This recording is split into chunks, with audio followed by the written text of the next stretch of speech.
liad kir bayit. Now it doesn't say uh, the the wall of a specific house. It just says next to the wall of a house. Shekave avanim. So the lines of the stones, mitsuyarim, meaning either drawn on or it's facade. Uh, let's say facade placed upon it or drawn upon it. So it's made to look like it's ancient stones. Sham ra'iti marot Elohim. Now, marot Elohim takes us directly to the vision of Ezekiel, where you see in Ezekiel chapter 1 and chapter 10 that the Merkava, some incredibly complex manifestation of God, descends. And those who engaged in what is called Merkava mysticism, Merkava can mean sometimes chariot mysticism, but it's rather something like the throne of God or that which God rests upon. Of course, that would be some aspect of human consciousness. So Ezekiel sees a vision of God in this contraption, in this machine, in this vehicle called the Merkava, and hence the title of one aspect of Second Temple and Rabbinic mysticism called Merkava mysticism.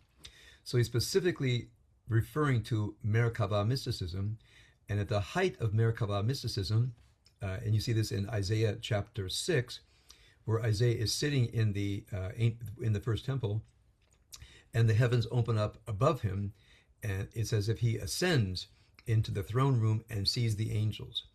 So in the vision of Isaiah, the ceiling opens up, and he ascends. In the vision of Ezekiel, the Merkava descends, and I think they're both simply different versions of a human experience, meaning Isaiah didn't float up through the ceiling, and nor did a vehicle come down in front of Ezekiel that others could see. It's two different versions of consciousness. Sometimes in consciousness we ascend, and sometimes in consciousness heaven descends to us and presents us. So Marot Elohim is a vision or the appearance of the divine. Switches entirely in the next stanza. Laila Nadud Shena. A night of lindod means to wonder about. A night of wondering sleep. You could say sleepless, but it has more of a sense of lindod, by the way, which is the curse of Cain. He was going to be nad vanad, wandering about earth incessantly. So for those who have studied the Bible, Laila Nidod Shena, you have a sense of wandering about aimlessly, in a sense of in the exile. Shoseh ke'ev rosh la'anashim, and this sense of being in exile can create ke'ev rosh, which simply means a headache, but the Hebrew word rosh is used interchangeably with mind. The Hebrew word moach means brain. The Hebrew word rosh, which just means head, sometimes it means mind. A person can say, lo barosh sheli. I don't want to do that. That's not on my mind. So the Hebrew language has so many fewer words than English. Individual words, like in any language, can take on many layers of meaning. So in a wandering, in a night of wandering sleep that creates pain in the mind of others, asili prachim niftachim b'moach, made for me flowers opening in my brain, and again, moach is here a synonym for mind. Now that's a fabulous idea. I don't think Amichai had seen Yellow Submarine, but if you've seen Yellow Submarine, you know exactly what it means for flowers suddenly to sprout. The flower of the rose is a stable Kabbalistic theme, meditating on a rose, but it also has a deeper meaning, because when you think of flowers, it begins in a seed that is unseen under the ground, as far as I know, and then they sprout. So this is a wonderful mystical image that within these this wandering sleep that can create, and here I'm translating it metaphorically, the pain of the exile, for me became flowers blooming in my mind. So the seeds under the ground bloomed. And the blooming flowers is somewhat equivalent to the vision of the divine. Um, Now, here's where it gets really interesting. Mi sha'avad kakelev, who the one who is lost like a dog, vayimatzeh ka'adam, will be found like a human being, v'yashuv v'yashuv. So, one who is lost like a dog. So, when we think lost like a dog, the dog knows the dog has a home in this case because the dog is lost. The dog does not know how to find his way home. Now here we take a jump. I've read a few commentators on this poem, and one way they jump is Amichai himself. He grew up in a religious home in Germany. They made Aliyah when I think he was about 10, 1935, and he goes from being religious in Germany to secular in Israel. Now, secularism in Israel, as I said many times, it was a movement. It had power behind it, had a vision behind it. But after some time, so for example, when I first came to Israel I went in a youth group in 1972 with a organized group. I came to a kibbutz in 1977, and I talked about my Zionist youth group and my observance of Shabbat in my conservative synagogue. Well, people just thought this was silly. And if you said Zionism, that was an old fogey word. No one believed in Zionism anymore. So the belief in Zionism, that powerful movement of in the kibbutz and moshav movement, back to the soil, the people of Israel finding their soil, and like we have here, putting seeds in the ground and watching the seed sprout, as the Jewish people would sprout by going back and working their land. By 1977, and I would say this was common in the culture, the power of secularism had somewhat lost its force. So some commentators have said that secularism felt like a dog who had lost its home. It knows it has its home. It wants to find its way home, but it can't because they're lost. They don't know where the home is. And then it says, the one who is a lost like a dog who can't find his way home. Vayimatzeh ka'adam. So now we have to put this in the poem of the mystical apparition, the mystical appearance, that somehow in his seeing, just walking around Jerusalem was where Amichai lived, he sees a wall and is drawn to look like Jerusalem stone, and suddenly Amichai, perhaps himself, because he knows the Bible very well. In fact, there's a sculpture in Jerusalem of the Merkavah of Ezekiel. You can't walk around parts of Jerusalem without actually encountering this sculpture all the time. It's at a crossroads. So I think Amichai saw the sculpture. And here he's walking about and he sees a wall drawn like Jerusalem stone. Here's my mind. It takes Amichai to the actual Kotel, which is not far away, maybe a 10-minute walk away from the statue of the vision of Ezekiel. It brings into Amichai the chapter of the Bible, Ezekiel 1, Ezekiel 10, which is a famous Haftarah, by the way. You cannot be even minimally religious and not know that Haftarah very well. And if Amichai did any studying, which he did, he was very aware of the vision of Ezekiel. So then he's taken into the Marot Elohim, the vision of the divine. And then it says, Vayashuv, Vayashuv. So some commentators say that even a secular person who says, I don't believe in God, I'm not religious. I think I've shared with you before. When an Israeli says to me, Ani lo dati, I'm not religious, I don't know anything about that person. If a person says, Ani dati, I am religious, I don't know anything about that person as well.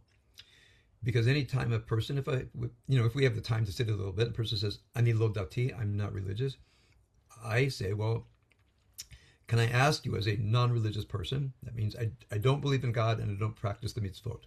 Okay. Do you have a path to the divine? Do you have a path to meaning? Do you have a path of transformation? So here's the interesting thing. I know so-called religious Jews, and I say, do you have a path to God? And they say, I really don't think about it. I just, I believe that there is God and I keep the mitzvot. Does it transform them? Do they have a path to God? A path to meaning? No, I keep the mitzvot. I believe in God. Good enough. That's enough. I don't have to go any further beyond that. Then I meet a secular Jew, and they say, I don't believe in God. I switch around. They say, Ani lo ma'amin be'Elohim. Okay, I don't believe in God. I say, Yesh lecha derech Elohut. Do you have a path toward divinity? Oh, Ken, absolutely. Do you have a path toward meaning in life? Yes. So isn't it odd sometimes I meet a secular person that actually awakes up to a vision of the divine, and they have a path, and instead of being a lost dog with no home, suddenly, because of this mystical experience, they have found their home. And then it says vayashuv vayashuv. Now Amichai might here be referring to a movement among secular Israelis that are called Baalei Teshuvah. Now, a Baal Teshuvah, a master of penitence, literally means a sinner who has found their way back to the moral compass, back to the right way of living. Baal Teshuvah, a master of penitence.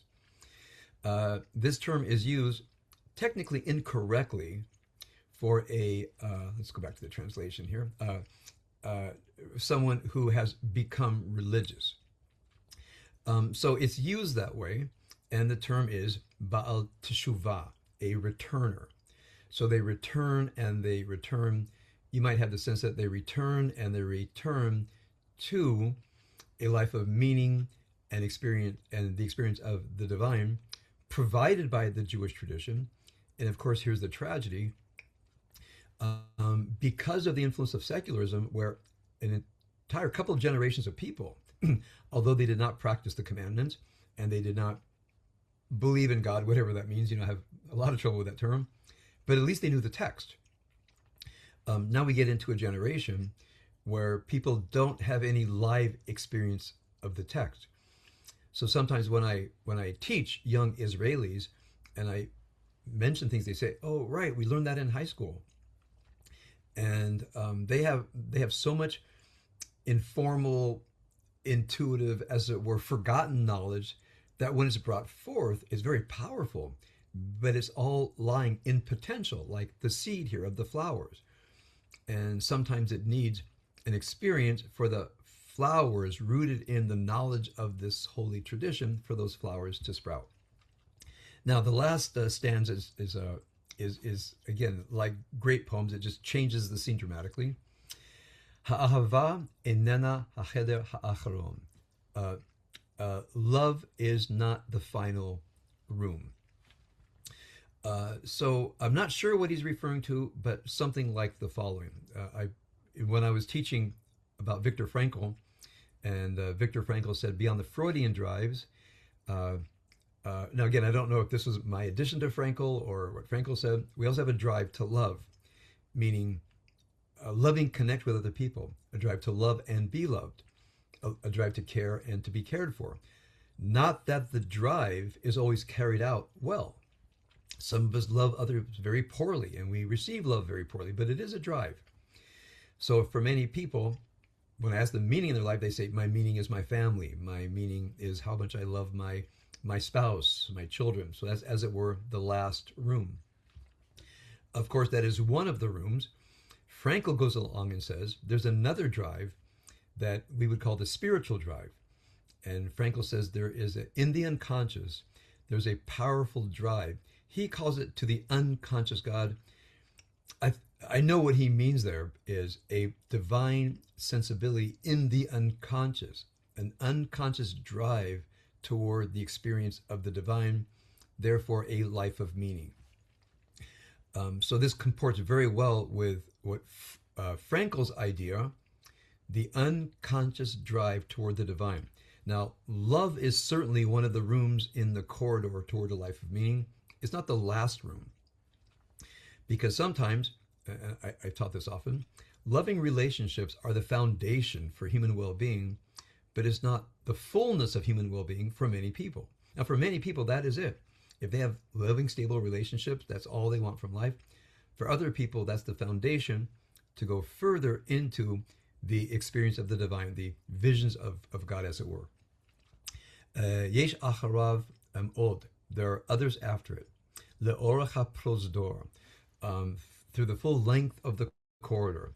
Now, this idea of the prosdor, of the corridor, is a term used over and over again both in rabbinic and in Kabbalistic mysticism, there's a prosdor, there's a corridor that leads to the throne room, and one has to know how to go through the corridor with all these various rooms to get to the end of the corridor, which is the throne room.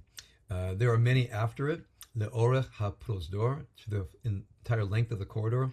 Ha'aruch she'ein lo sof, which is long, she'ein lo sof, which has no end. Of course, we have here the Kabbalistic idea of the Ein Sof, of the infinite. So we would say it is a long corridor which spills out into the infinite. So on one hand, the language is very simple. Any Israeli sixth grader could read fourth grader could read this and as it were know what it means. The Hebrew is not difficult. However, if one gets into the mind of Amichai, and knowing that he's rooted both in a religious life when he was in Germany, I will say the life of meaning of a secular Zionist, which was a powerful life of meaning, going through the period where meaning ran out, and then this movement of secular Zionist Israelis open again yet to the tradition, where they were no longer the lost dog, but they would return and return and return. So thank you, Shanti, for the poem. It led me to do some research on modern Israeli writers, modern Israeli commentators on Amichai. By the way, I should say that I met him when I was a visiting graduate student at Hebrew University, and I transferred over to the Hebrew Union College, I guess about March 1981, when I decided I did not want to get my doctorate at the Hebrew University, but I wanted to become a rabbi instead. It turned out, in addition to having a doctorate. So I transferred over to the Hebrew Union College to finish the first year of rabbinical training with Hebrew Union College, then come back to Los Angeles and continue my rabbinical school. Well, he was invited to come and give a talk. So he's a stocky, ruddy guy, with sandals and jeans and a worker shirt. He looks like straight off the poster boy for a kibbutz Israeli. And wow, he was something. In fact, they invited school teachers from around about, most of them women, and they were tittering and giggling in front of Yehuda Amichai. It was like he was like Paul McCartney or John Lennon, sitting among these Israeli school teachers. And he held the crowd, and he read his poems and commented with such wit and such depth. It was just, I just remember the incredible pleasure of sitting, there's maybe 50 of us in a little amphitheater, and he's reading his poems and commenting and taking questions. He's quite the raconteur, and he died relatively young, I think even in his 60s. But it's when I think of my vivid moments in Israel, watching Yehuda Amichai hold court, reading and commenting on his poems is one of my most vivid experiences. So along with all that, before I think I'm in my topic already, but I'll say, it's a famous rabbi joke. They talk for half an hour and say, and now let me get to my topic. So I think I'm already in my topic. I'm reading Rumi in Hebrew and discussing Rumi in Hebrew, the Targel et Avricili, to practice, to drill my Hebrew. So these don't have titles, but it's a poem that is called Muhammad Omer. Muhammad says, I'll just give you the first lines if maybe you can find it. I'm not looking for the source. I just have this little tiny book of poetry. So it begins with, Muhammad says, Avo lifnei hazricha lichbol otcha v'ligror otcha. I will come before the dawn to chain you, to cable you, and to drag you. And then the poem goes on. So here's the last, how the poem ends. Hisha'er er li'itim ad alot hashachar. Stay awake sometimes until dawn, until the arising of the morning star. Kamo shlitim mamtina halivana lashemes. Just as sometimes the moon waits for the sun. And you've probably seen this at times, this odd thing that you see in the sky where the moon hasn't gone down, but the sun is coming up. And you have the moon and the sun in the sky at the same time. It's a wonderful apparition. I've seen it many times here in my morning run down to the park next to the beach in Tel Aviv. And then he says, um, goes from there, just as the moon waits for the sun. Then Rumi writes, again, this is the Hebrew translation of the Farsi, Heye dili maleh, be like a full bucket, hanimshach b'ma'aleh be'er hashucha, which is drawn by the rising, it's being lifted up in a dark well, nechsaf el haor, exposed to the light. Kochavim zoharim kol halayla, stars shine all night. Aseh ken ba'atzmecha, do this yourself. Ma'ayan yivaka b'machshoch, a a a a wellspring that breaks through the darkness. Memav musa tzim'oncha he'emok beyoter, it's waters carried by your thirst, ha'amok beyoter, of the deepest kind. A well that breaks the darkness, its waters carried in your thirst of the deepest kind. So it's a wonderful, wonderful poem here. But this idea, very common idea of the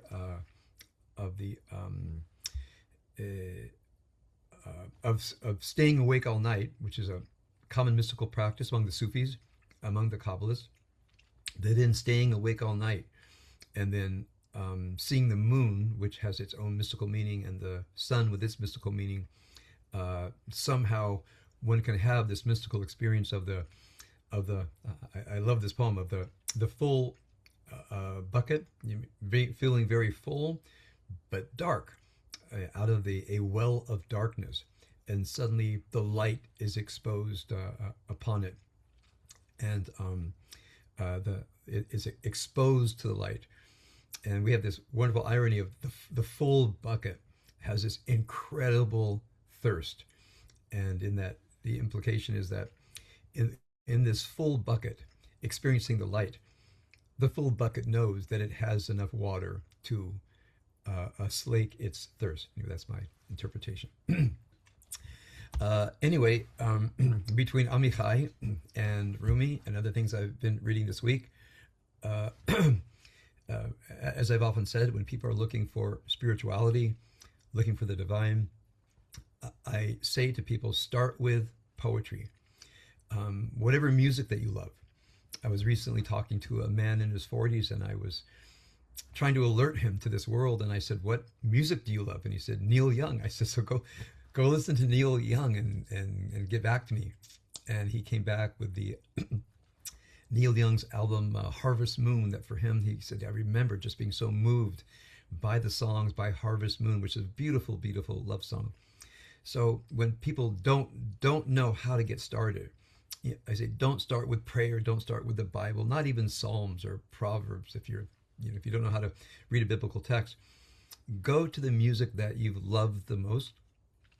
And this young man, from my perspective, shared, because I said to him, eventually get to, I always mention three poets for a beginner, three different archetypes. Emily Dickinson, who was taught as kind of a Peshat, kind of a simple, but she's very deep. Her poems can cut to the heart. Or Rumi, in translation, obviously, or Leonard Cohen. So I say to people, or Rilke. So I say, so once your heart is open to poetry, again, this is just, I could name 50 others. I'm sure Shanti could name 1,000 others. Then take a look at Rilke, Book of Hours, or Leonard Cohen. His poems are very easy to read, as profound as they are. Or Emily Dickinson or Rumi. And so this young man looking for a spiritual path, he said, well, first Harvest Moon, and then Rumi.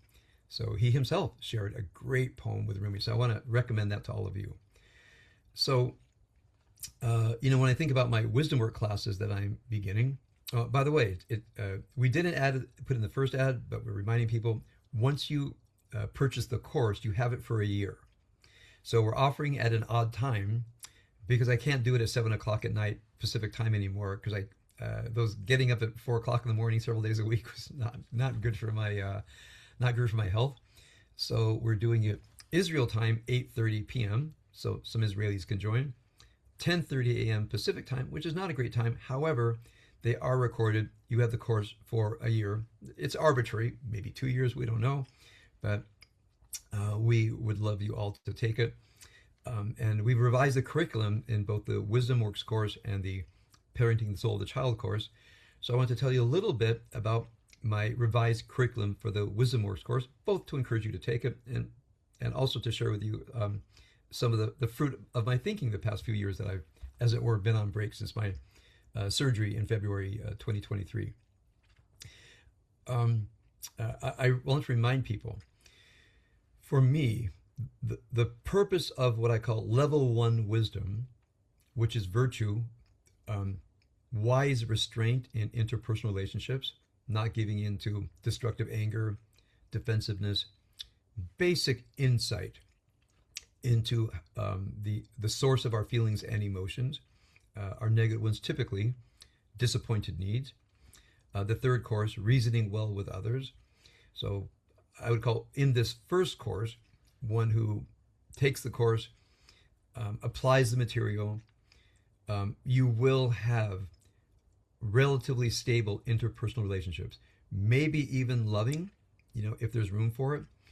You certainly can drive out the love that is possible through anger, defensiveness, dwelling, obsessing on disappointed needs, and not knowing how to process well with other people. If you are able to live a life of wise restraint, which means you don't give over to powerful negative feelings, you learn how to hold space with another person, basic ability to go inside and see the source of negative feelings, which is usually rooted in disappointed needs, and processing well with others, you have enough stability in your life that for many people is all they need. They just need interpersonal relationships that are not toxic and poisonous. Level two, which we'll get to, is regulation and transformation in the inner life. And this primarily is working with ego states, which is complex but doable for any thoughtful person, and some mastery of Roberto Assagioli's active will, and we'll put the curriculum out soon. Now, all of that is so that in addition to having relatively wise and stable interpersonal lives, we also can create productive, thriving inner lives, not characterized by constant experiences of negativity, of fear, anxiety, guilt, shame, anger, resentment, and serious, etc. So the virtue is to not repress it, but restrain it, work it through. The next level is to really aim for inner life regulation and transformation. But all this is in the service of what I would call the third level, which is spiritual psychology. Now, how is this? I was teaching for years classes in spiritual psychology, the psychology of spirit and soul.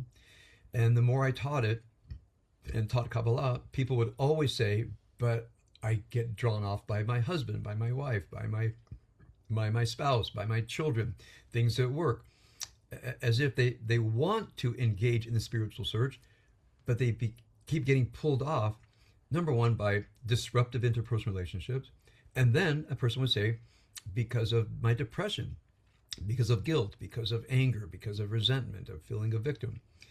And so I was teaching level 3, and I realized I can't teach level 3 effectively, and people have some mastery of what I will call effective skills in interpersonal relationships, virtue, restraint, rational understanding of the sources of our feelings and emotions, and the skill of reasoning well and processing well with others, and then regulation and transformation of the inner life to create as much as possible a thriving inner life, not characterized by involuntary toxicity, to get to spiritual psychology. So what I've decided to differently is I used to try to teach that level one, virtue as restraint, rational understanding the sources of our feelings and emotions, and processing well with others in one class. It was way too much, and people would get a couple of weeks on the virtue, and then people would always forget. They'd always crash and burn. It just wasn't locked in. This idea of how to create virtue and restraint in yourself and with others, not repress, but restrain. And I realized I needed an entire 6 weeks just on virtue as restraint, including worksheets and meditations and go-to places. So that's the main difference for me. I'm breaking level one down instead of trying to do all three sections in one 6 week course. I'm breaking into each one gets its own 6 week course. Again, you have the course for a year, and I can just tell you the people who practice it, their lives change. They're transformed. Um, People who study it know their lives can be transformed if they could stay with the program, but they fall off the program. And people are bewildered. They say, you've taught it, I know it, I rehearse it, I have it on my refrigerator.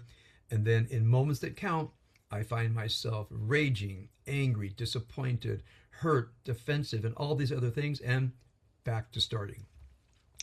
So one analogy that I use with people who know the program, know that they shouldn't give away to raging, anger, futile defensiveness, um, rituals of verbal transactions that go nowhere. They know they shouldn't, but they do it anyway. So I've used the analogy in my work in drug and alcohol rehab that when people come to the program, we say you have to be sober, meaning not use, not sober in a deep sense, but enough not to use before you come into the program. So people say, well, I want to come into the program so you'll help me not use. We say it doesn't work that way, because then you'll say we failed you because we couldn't make you not drink. There is an inner decision not to drink that when you come in, we're going to test you every day. And if you start drinking, you can't be with us. Now, once you stop drinking, we'll help you stay sober if you follow the program. If you work it, it works. So over a course of 5 to 7 years, I had my weekly class, what I'll call the Wisdom Works version of a 12-step program. And I saw people really wanting to stay sober, and then they would relapse and come back, relapse and come back. And I was always very curious about the relapse experience. So one person was I guess he would say kleptomaniac. His addiction was stealing. And I really wanted to understand him. And we're sitting in a group of about 20, it was all men, about 20 guys, mostly young men. And he came back and I said, could you describe to us what it felt like? And here's what he said. He said, I got up in the morning and I could feel it in me. I knew I was going to steal. And I said, as you remember that moment, around what time would you steal something? He said, from what I know myself, I start to feel the urge about 9 in the morning. By 4 in the afternoon, I go steal something. And he was describing how it would brew within him and become stronger and stronger and stronger. He was so used to it, it was completely involuntary. He knew that he shouldn't steal. He knew that it was off the program, that he might end up in jail for a very long time if he kept this up. But it would brew and brew and brew and start to take shape. And then he said to me, I felt powerless over it. I did not know how to stop it. He would go out and steal. It was like a fix. It was very similar to alcohol and drugs.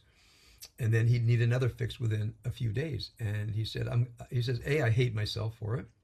I can't stand it that I'm a thief, that I take other people's property. He said, I know it's going to destroy me. I will end up in jail, maybe for a very long time, and my life's at stake. So he comes in the program and basically says, save my life. Please help me save my life and not waste my life.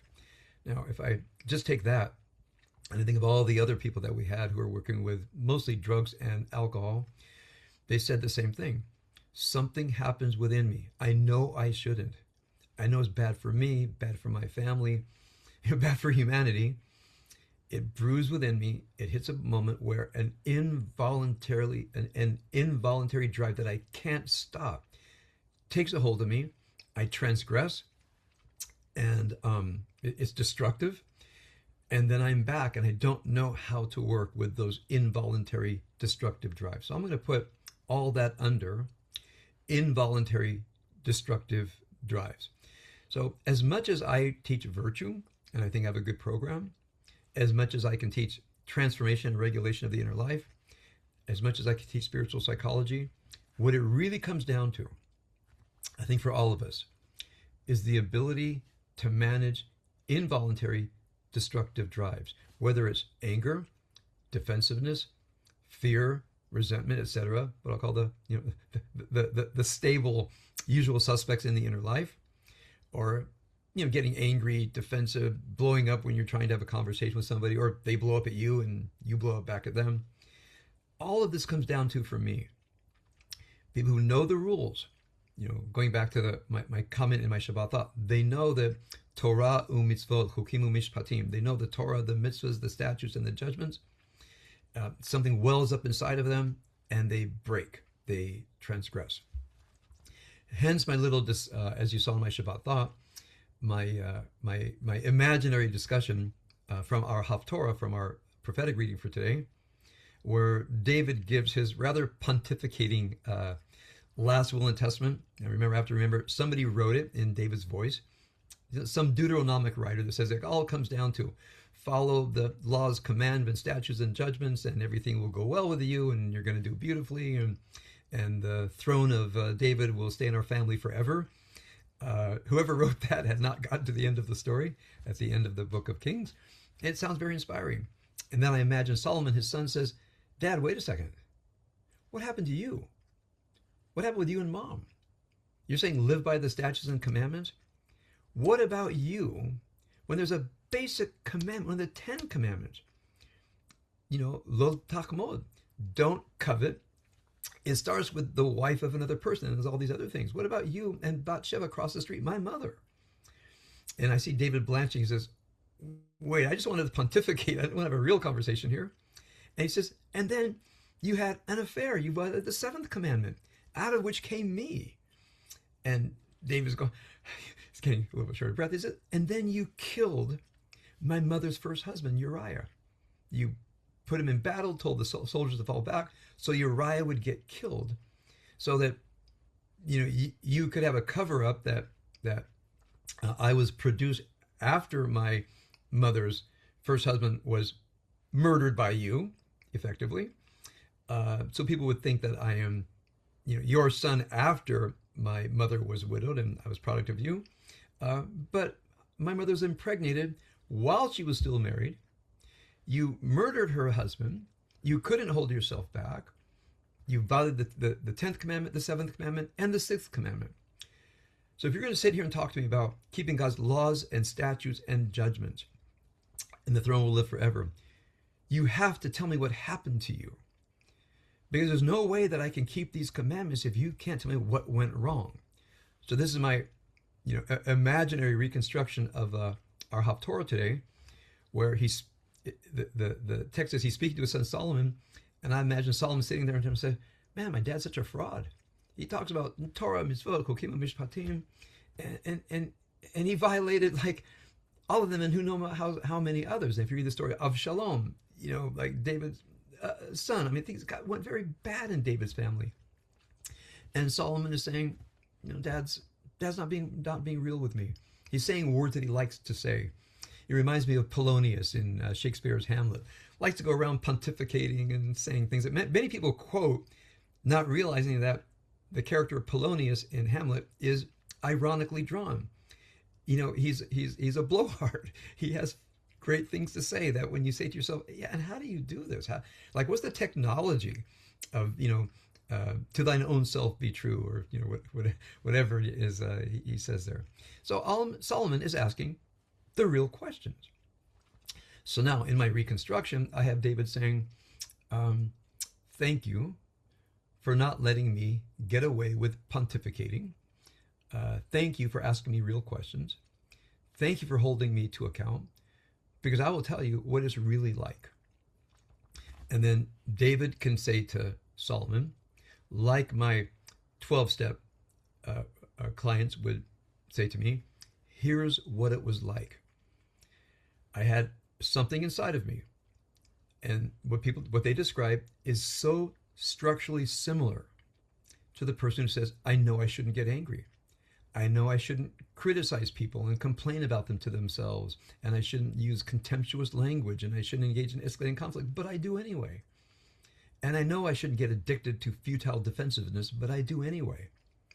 I know I shouldn't try to persuade a resistant person to do or not do anything, but I do it anyway. I know I say yes when I mean no, and I know it's wrong, but I do it anyway. People would drill down and say, look, I have these needs, expectations, entitlements, and demands that I know are not reasonable, but I don't know how to get rid of them. And they turn into urges and drives, and then I break bad on the other virtue stuff.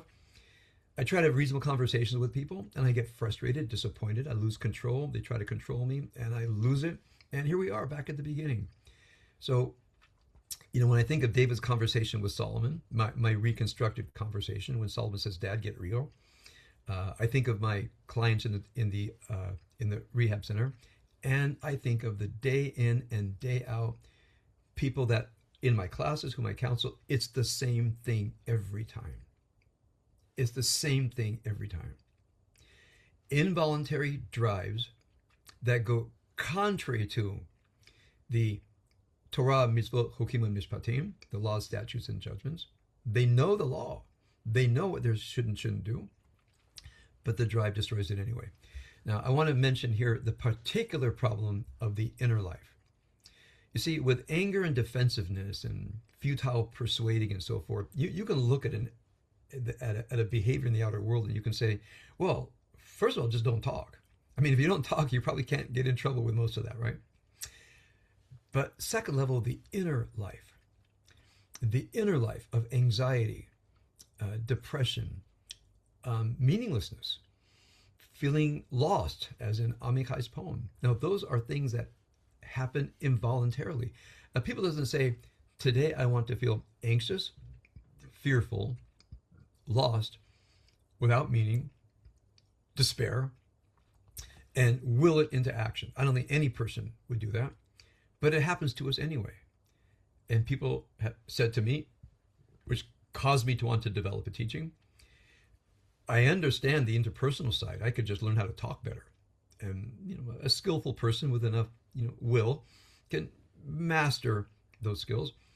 What about inner life? And that was, to tell you the truth, my greatest number one spiritual challenge, intellectual challenge, pedagogic challenge, because I had to look, to the degree that I'm able to, how do I really do it? Why do I fail? Meaning, it's more like a cause. I don't have reasons for failing. Reasons is when we think something out and decide to do something. A cause is not in our control. It's like like an earthquake. But however, the deeper you go into the how ego states functions, what you realize is, in the depths of ego states, there are reasons. Ego states reasons. Ego states decide. Up here in the surface world, I decide not to get angry. I decide not to get depressed. I decide not to despair. An ego state deep inside the mystery of the ego says, yeah, but I haven't decided. I haven't decided. You can decide anything you want up there. But we in the underworld here, in the shadow world down there, we're the ones who actually decide. I have this, imaginary speech they make. And they say, what we're going to do as the ego states conspire with each other? When you least expect it, at the exact wrong time in your life, we're going to ambush you. This is the Yetzer Hara. Okay? It's not just bad as the absence of the good. There's actually a willful force to damage our lives and even destroy our lives. If you look from a 12-step perspective, that is inside of us, hidden in the deeper recesses of our negative ego states, that we, as it were, can't control. They're involuntary until we understand that there is a technology, there's an art, there's a craft, there's a science of going down into the depths of an ego state and doing the transformation where it's needed, which is in those, Asaj Yoli says, it's called the I'm giving my word for his idea. It's in the unconscious ego self, but the unconscious ego self is moldable, it's plastic. So it's only unconscious until we decide to go in there. Then we're conscious of it. And once you're conscious of it, here's where the voluntarism comes in. Here's where the will comes in. Once I know how it works, will I produce within myself the will to transform the depths of ego states? Am I willing myself to do it? And since I will myself to do it, I must will mastering the skills to do it. So once you know that there is a solution, there is a path, even if you know you're going to fail every other time, but you'll fail less, then it is voluntary. So when people say, I can't control myself, I'll say, well, let me ask you this. What you're saying is, you have an ego state called anger, gets triggered, way down in an unseen realm. It bursts up and you say, I'm not in control. It's involuntary. And I say, well, what if we could get deep down into an ego state and watch how it decides? And if you could go down in there and you knew that enough will and skill, you could work with that, is it not voluntary not to do the work? Because if you volunteer not to do the work, then it is not involuntary. You've just willed yourself not to do the work. So those things that feel involuntary, at some level, maybe a rarefied level, but real enough, it is voluntary if you volunteered not to do the work. Another way of saying, the fact that you didn't volunteer to do the work is a way of willing yourself not to do the work.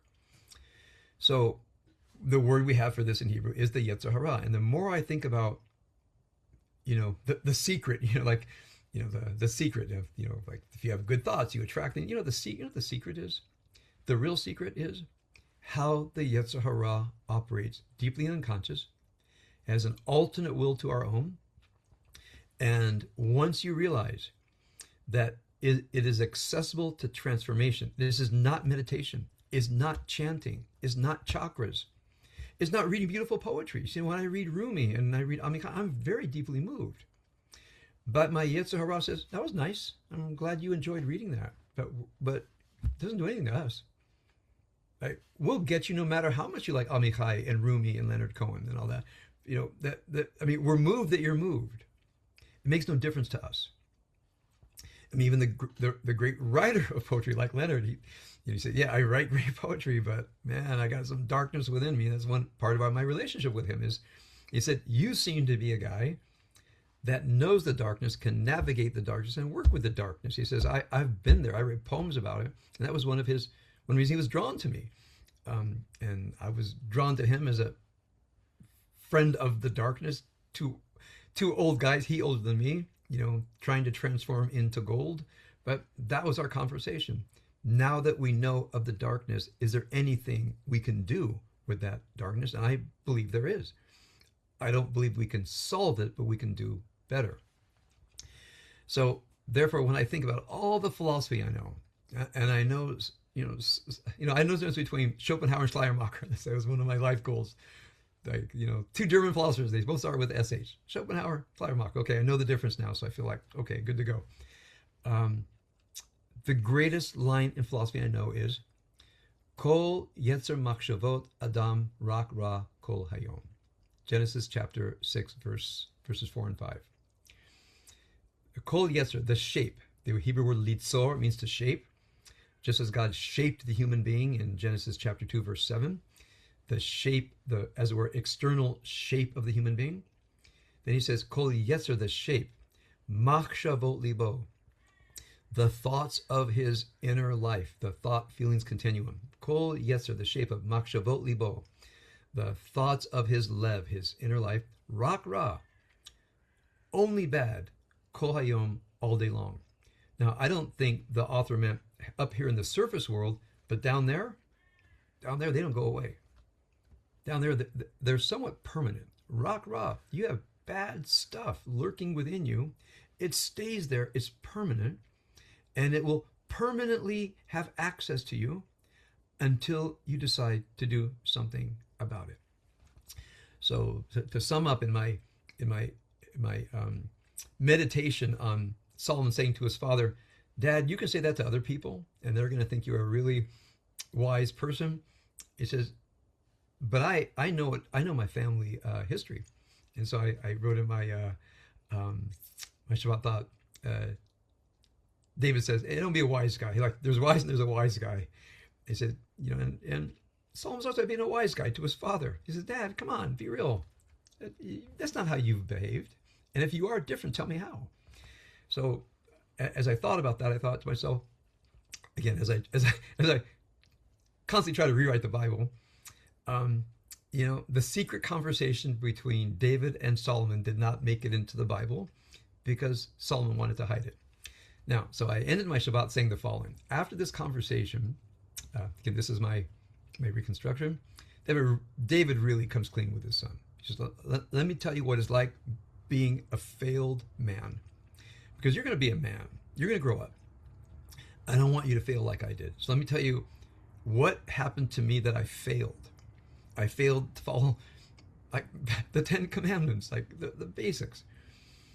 Because I don't want you to fail. Here's what happens inside of people. And David comes clean.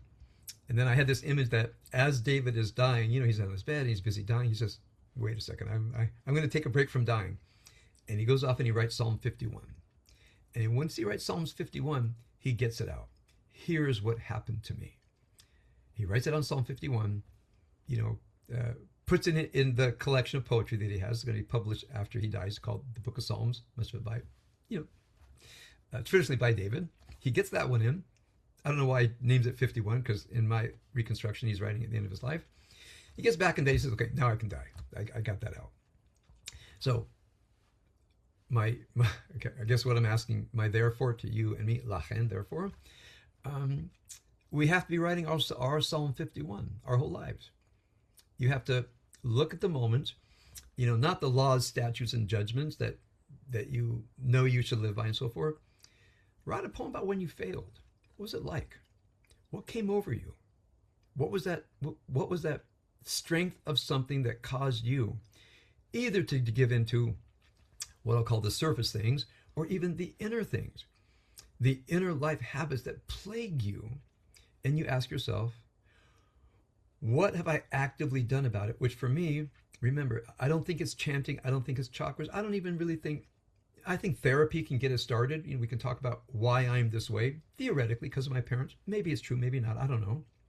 But I know one thing, however I got this way, there are ego states, and at the hidden realm of the ego state, there's a destructive pattern that doesn't go away. Rock, kol hayom, all bad all day long, just waiting for a weakness.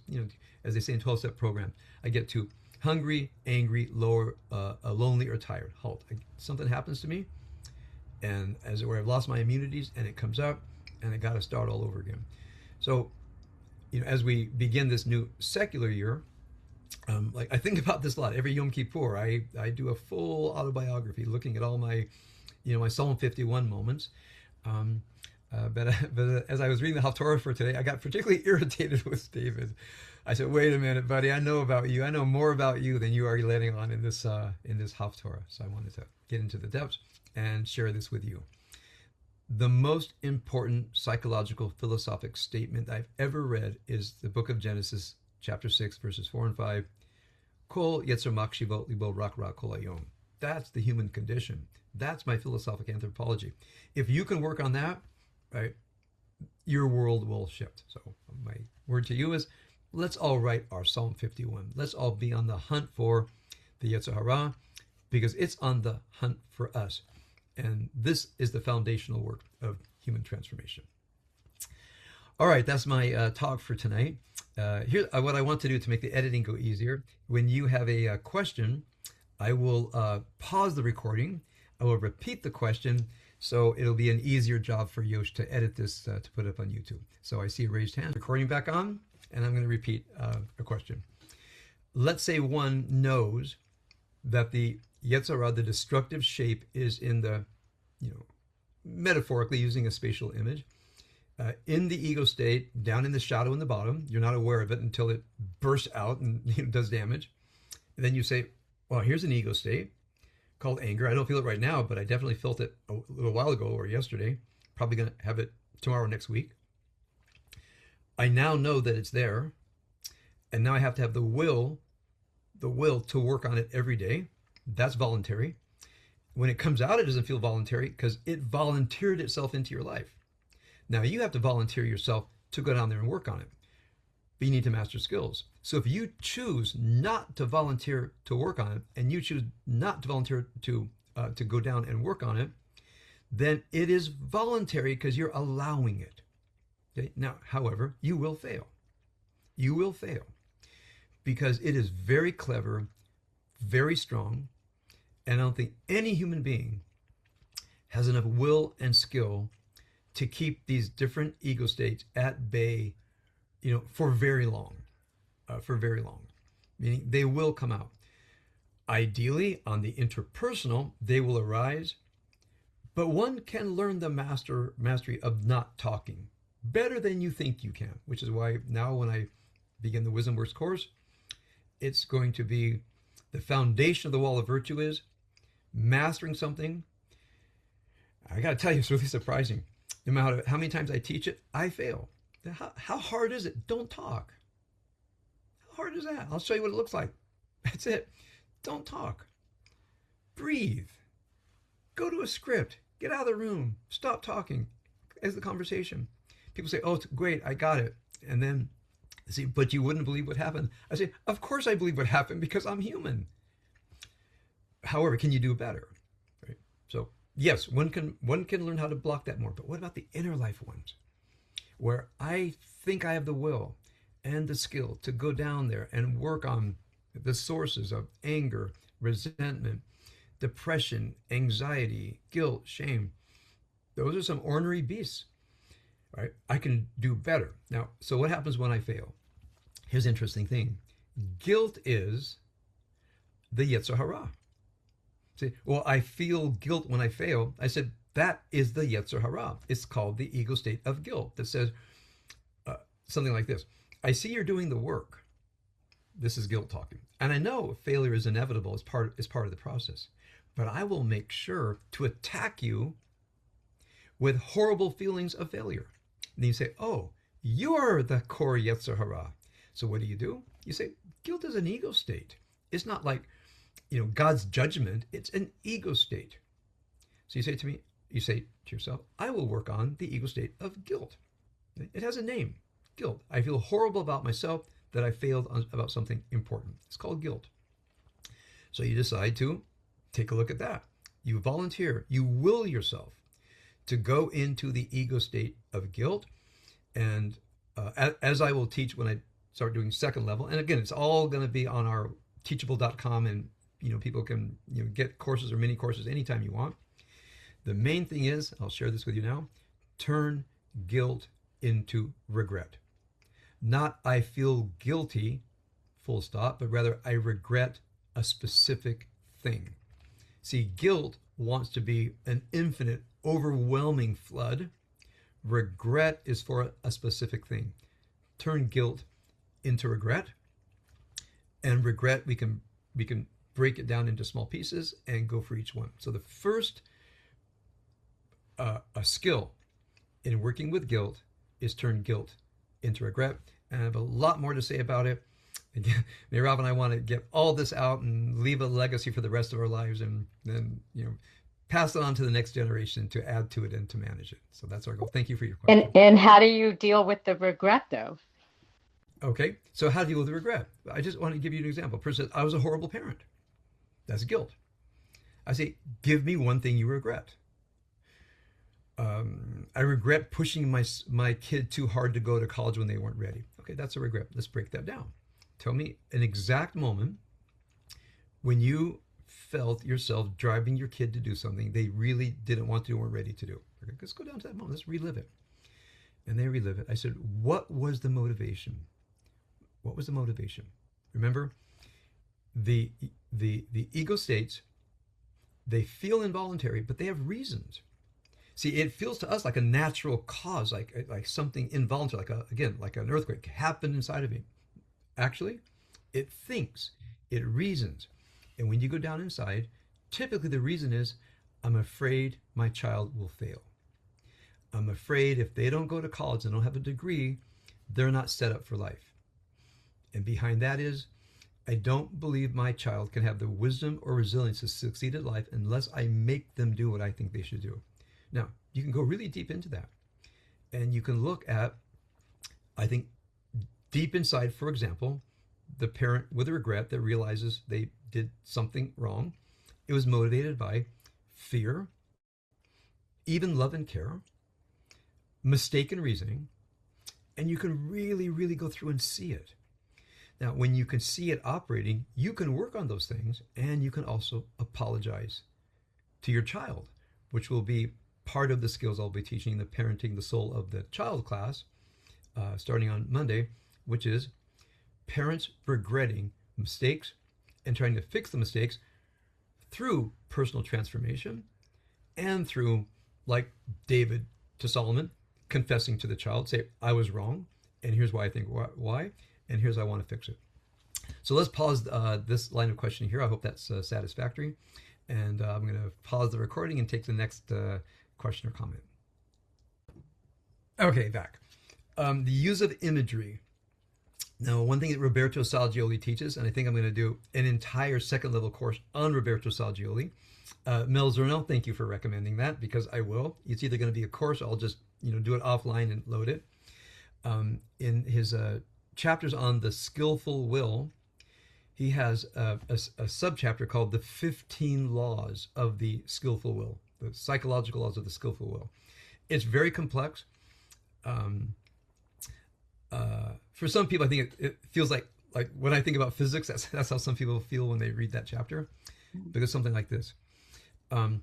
Feelings create images, and images can create feelings. So therefore, each person has their stock of images that they can use. So when you feel you're falling apart, you can say, that feels like a child in the aisle of cereal and looking at this overwhelming number of choices, and I don't know what to do. And you stay there. You feel it. Now, since it's a child in the grocery store, overwhelmed by choices, one thing you can do is you can meditate and just feel yourself growing into an adult. And you say to yourself, what's healthy for me? What should I avoid eating if I want to live long and well? That also tastes good. And then all of a sudden, an infinite variety comes down to just a few things. And then you look at yourself and say, I know which one I should choose. For me, it's always grape nuts. And so it says, but I don't want grape nuts. I want sugar frosted flakes. Say, okay, well, that's where the fight is, right here. Sugar frosted flakes or grape nuts, right? And that's where the fight is. And you figure it out. And you'll say, okay, I'll do a half and half or something, right? So this is another part of fighting Yetzer Hara is incrementalism. But I'm so glad you brought that up, because in the 15 laws of the skillful will, I think that's the name of the chapter,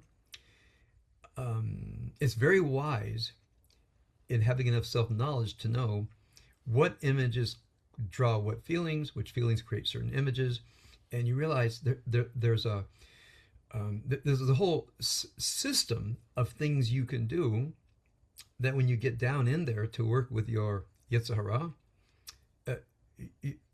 you have what Rabbi Nachman Bratlau calls tachsisei milchama. You have strategies for fighting the Yetzer Hara. It's not, you're not just lost down there doing it intuitively, because we have Roberto Salgioli, which for me is the greatest unstudied psychological master of the inner life. And I've been engrossed in him since 1997 when I discovered him. And one of my goals in life is to upload a course with my commentary. So thank you for that. And it's one of the 15 laws of the skillful will. All right, I'm doing well here with this